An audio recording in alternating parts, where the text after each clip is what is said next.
Nigeria, population 168 million people. Lagos, Nigeria, home to more than 21 million people and the birthplace of Lanre Amos.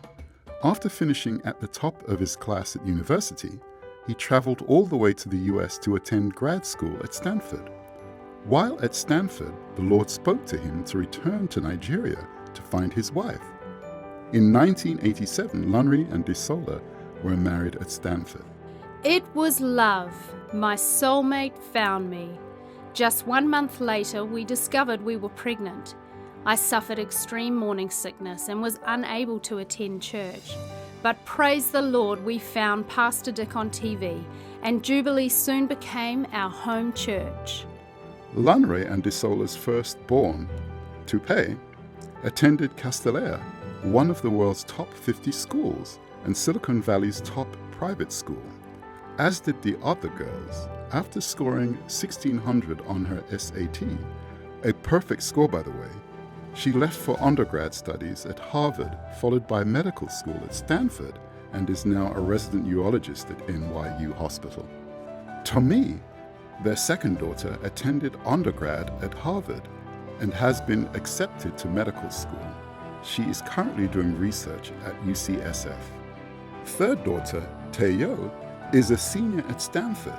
She was recently selected as one of 6 college students chosen for Team Oscar as an awards presenter during the 2014 Academy Awards. Still hoping for a boy, their fourth daughter, Toby, arrived. Toby is now a junior at MIT studying engineering and creative writing.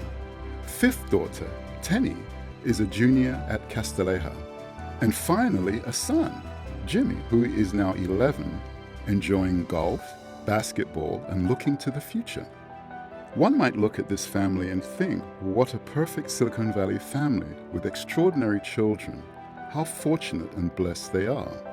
Yet, as sometimes is the case, life can throw you a curveball, and on April 6, 2010, one landed on the doorstep of the Amos family. Lanre died suddenly from a pulmonary embolism, a blockage of one of the major arteries in the lungs. To the family who considered their father and husband their rock, Lanre's passing dealt a swift blow to their once stable world. Another close family friend, Dr. Paul Kim, recalls Lanre's funeral. It was the most amazing funeral I've ever attended at Jubilee. The school where the girls attended, Castellea, shut down and bussed in hundreds of kids from the school so they could attend the funeral. It was quite a sight seeing all of them gathered in their uniforms, supporting their classmates. If truth be told, I was more like one of the children. Lanre made every decision. He was the epitome of a perfect husband and father. And no matter how busy he was on the job, he made time for all of his children. Coaching soccer teams, life coaching the kids, spending every penny on their education and activities. And he was the spiritual advisor and leader in the home as well. Lanre was a nurturer for all of us, as well as the entire Nigerian expatriate community, our extended family outside Jubilee.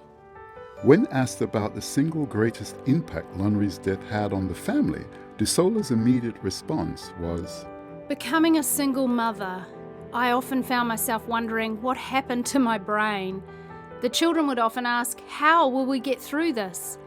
And I had no answers. Lanre never missed anything, not one parent-teacher conference, not one. Everything was now up to me, with 6 children. I lost my way. I didn't know where to start. I wanted to die.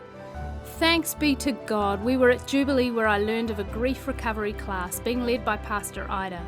Plus we had the unending support of Uncle Harry, whom Lanre met in grad school at Stanford, and Auntie Cheryl Bims. Day by day, I began figuring out life. God was, and still is, faithful. He is with me. Thank you, Jubilee family, for standing with me.